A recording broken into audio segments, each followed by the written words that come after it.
اللہ عز و جل ان ظلم کرنے والے پر سکوت اختیار کر کے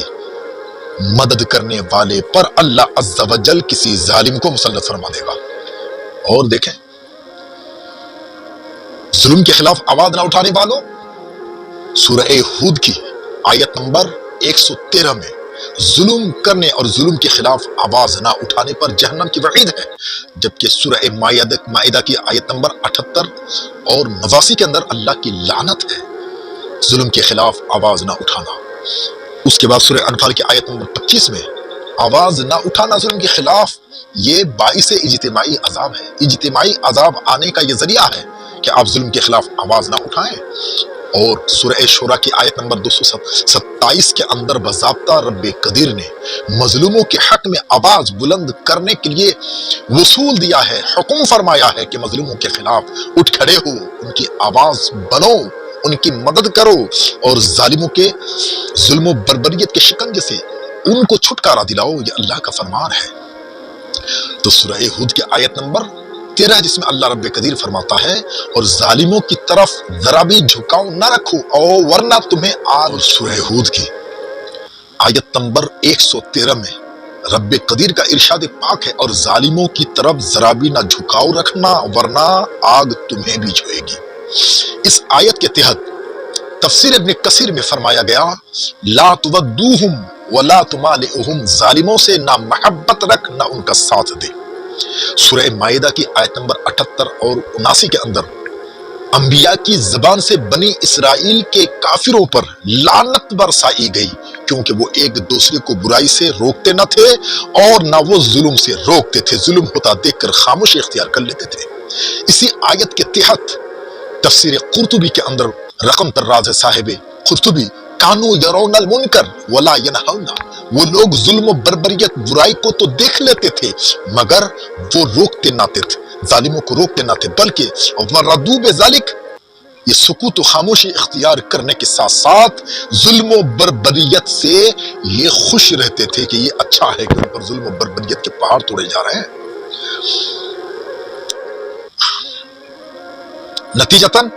نبیوں کی زبان سے ان پر لعنت کا توق رکھا گیا اور ان کو لعنتی قرار دیا گیا۔ اور سورہ انفال کی آیت نمبر 25 کے اندر رب تبارک و تعالیٰ فرماتا ہے جس کا مفہوم یہ ہے کہ تم سارے بچوں اس فتنے سے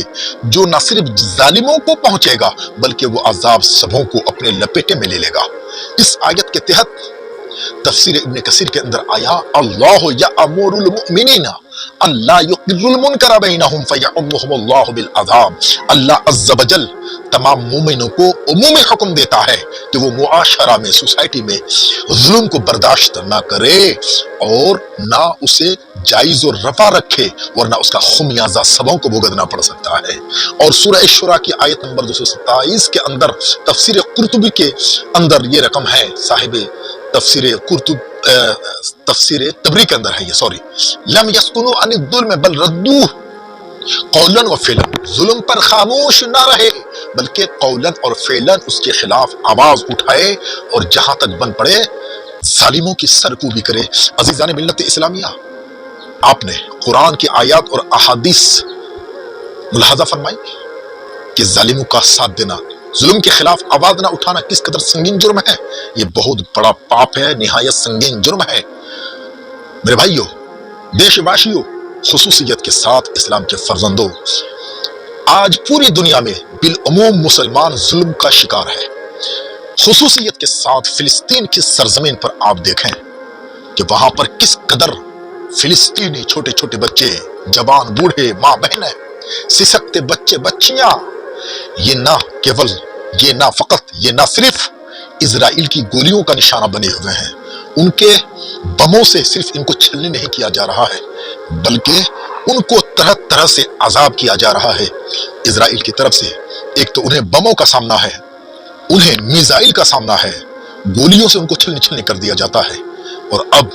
بم، پستول، میزائل وغیرہ کے ساتھ ساتھ اب انہیں بھوکا مارا جا رہا ہے، ان کو دانوں سے دور رکھا جا رہا ہے۔ اگر لوگ دور و دراز سے، دیگر ممالک سے اگر ان کی مدد کھانے پینے اور خوراک کے ذریعے سے کرنا چاہتے ہیں تو وہ آب و دانہ بھی ان تک پہنچنے نہیں دیا جا رہا ہے۔ کیا دنیا میں آپ نے ظلم و بربریت کی ایسی مثال دیکھی ہے؟ چھوٹے چھوٹے بے گناہ بچے، ہاسپٹل کو اڑایا جا رہا ہے، ڈاکٹروں تک کو مار دیا جا رہا ہے، بے قصور چھوٹے چھوٹے نہتے بچوں کو مارا جا رہا ہے۔ انہوں نے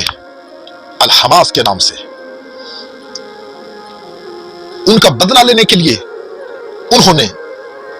میزائل گرانا جواز رکھا، مگر حماس کا تو کچھ بننا پڑا، حماس کا تو یہ کچھ اکھاڑ نہ سکے، مگر حماس کے بہانے یہ مسلمانوں کا وہاں پہ قتل عام کیا، بچے بچیوں کو، ماں بہنوں کو، عورتوں کو، جوانوں کو، بوڑھے بوڑھیوں کو، ان کے خون سے فلسطین کی زمین کو رنگین کر دیا گیا ہے۔ مگر ظلم والا ظلم یہ کہ طاقتور ترین ممالک خاموش ہیں، ان کے حق میں کوئی آواز نہیں اٹھاتے، ان کے لیے کوئی بھی آواز نہیں اٹھاتے، کوئی بھی نہیں، بھوکا مارا جا رہا ہے۔ آپ دیکھیں، آپ یہ تصویروں میں دیکھیں، آپ یہ فوٹو میں دیکھیں، یہ ویڈیوز میں دیکھیں آپ کہ کھانے کے لیے، دانے دانے کے لیے یہ کس قدر تڑپ رہے ہیں، بچے تڑپ رہے ہیں، بچیاں تڑپ رہی ہیں۔ اللہ اکبر، پھول سے بھی زیادہ خوشبودار، مہکدار، خوبصورت کچی کلیاں نہ کھانے پینے کے کارن سوکھ کر کانٹے بنے ہوئے ہیں۔ یہ جنگل کھانے تک مجبور ہے، جنگل بھی نصیب نہیں ہے۔ انسانیت کہاں گئی؟ انسانیت کہاں دب کر مر چکی ہے؟ انسانیت سسک رہی ہے، انسانیت مر چکی ہے۔ چلیے ہم آج دنیا کے تمام انسانوں کے انسانیت کی بات نہیں کر رہا، میں ان لوگوں کی بات کر رہا ہوں جو ہم مذہب ہیں، مسلمان ہیں۔ کم سے کم آپ کو تو ان کے لیے آواز اٹھانی چاہیے۔ ٹھیک ہے، ہم مانتے ہیں کہ ہم یہاں سے ان کے لیے فزیکلی طور پر مالی تعاون شاید نہ کر سکیں، مگر کوشش کرنے سے کیا نہیں بنتا۔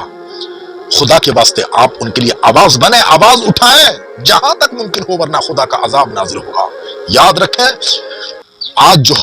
پوری دنیا میں خصوصیت کے ساتھ فلسطین، اس کے بعد جو ہندوستان پہ تمام ہندوستانیوں کو بالعموم اور خصوصیت کے ساتھ مسلمانوں کے ساتھ جو ظلم و بربریت کا ہتھ کنڈا اپنایا گیا، تو یہ کیا ہے؟ یہ ظلم کے خلاف آواز نہ اٹھانے کی وجہ سے یہ اللہ کا عذاب ہم پر مسلط ہو چکا ہے۔ آسامی مسلمانوں کو بے گھر کیا جا رہا ہے، ان کے گھروں کو بلڈوز کیا گیا، یو پی کے مسلمانوں پر ظلم ڈھائے گئے، ایم پی کے بھی حالات قریب اسی طرح، بہار میں بھی مسلمان محفوظ نہیں۔ غرض یہ کہ اجتماعی طور پر آپ دیکھیں تو ہندوستان کا کونا کونا مسلمان ظلم و بربریت کا شکار ہے، مگر ان کے لیے کوئی آواز اٹھانے والا تیار نہیں ہے۔ ایسا نہیں کہ آپ ان کے لیے آواز نہیں اٹھا سکتے، حکومت کے سامنے آپ عریضہ نہیں رکھ سکتے ہیں، آپ قانون کے دائرے میں رہ کر کے آپ ان کے لیے آواز کا حصہ بن سکتے ہیں، مگر کسی مسلمان کا گھر توڑا گیا ہم خاموش ہیں، کسی کے گھر کو بلڈوز کیا گیا ہم چپ ہیں، کسی کو مار دیا گیا، موبلنگ چینج کر لی گئی، مگر ہم چپی سادے ہوئے ہیں، ہم ان کے لیے آواز نہیں اٹھا رہے ہیں۔ اور یہی تو ہے کہ ظلم کو دیکھ کر کے ظلم کے خلاف آواز نہ اٹھانا خدا کے عذاب کو دعوت دینا ہے۔ آج یہ جو ظالم حکومت ہم پر مسلط ہیں، یہ اللہ کے عذاب سے کم نہ سمجھنا، یہ ظالم حکومتوں کا ہم پر مسلط کیا جانا، یہ ہم پر ظلم کے خلاف آواز نہ اٹھانے کے جرم میں یہ خدا کا عذاب ہے۔ خدا را مظلوموں کے حق میں آواز اٹھائیں، چاہے مظلوم مسلمان ہو، چاہے مظلوم اوبیسی ہو، چاہے مظلوم کوئی بھی ہو، مسلمان ہو، غیر مسلمان ہو، کسی بھی دھرم سے تعلق رکھنے والا ہو، اگر ان پر ظلم کیا جا رہا ہے، ان پر مظالم کے پہاڑ توڑے جا رہے ہیں، تو ہر ایک کو چاہیے کہ ان کے لیے آپ آواز اٹھائیں۔ اگر آپ مظلوموں کے لیے آواز اٹھانا شروع کر دیں گے پوری طاقت کے ساتھ، امکانی حد تک اگر آپ آواز اٹھانا شروع کر دیں گے، تو پھر ایک دن آئے گا کہ ظالموں کو نکو چنے چبانے پر انہیں مجبور ہونا پڑے گا، مگر شرط یہ ہے کہ آپ کو ان کے لیے آواز بننا پڑے گا، آپ کو ان کے حق میں آواز اٹھانی پڑے گی ظلم کے خلاف۔ ہمیں امید ہے کہ آپ ظالموں کے خلاف مظلوم کی مدد کرنے کے لیے آپ اپنی آواز اٹھائیں گے۔ آپ ہاتھ سے نہیں روک سکتے، کم سے کم زبان کو تو اٹھائیں، زبان تو چلائیں، کم سے کم منہ سے تو ان کے خلاف آپ بولیں کہ یہ ظلم ہو رہا ہے۔ امید ہے کہ آپ ظالموں کے خلاف آواز اٹھائیں۔